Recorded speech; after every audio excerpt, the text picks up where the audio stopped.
سلام، حالتون چطوره؟ من هادی هستم و خوش اومدید به سومین آموزش از سری آموزش‌های لایتروم موبایل. توی این آموزش قصد داریم با هم این افکت رو آموزش ببینیم که عموماً برای عکس‌های به کار میره که دارای تم رنگی ثبت هستن. اگر از این سبک آموزش‌ها خوشتون میاد خیلی خوشحال میشم که کانالمو سابسکرایب کنید و اون زنگولش رو فعال کنید تا آموزش‌های بعدی رو از دست ندین. خب میریم سراغ آموزشمون.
و خب در اینجا قبل و بعد رو مشاهده میکنیم. تو این قسمت ما این تنظیمات رو کپی میکنیم و خب روی عکس های دیگه هم اعمال میکنیم.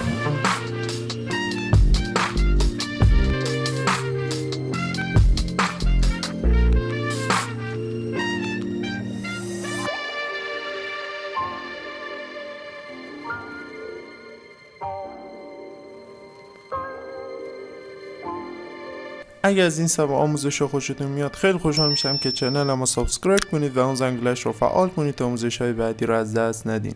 تا آموزش بعدی، خدا نگهدار.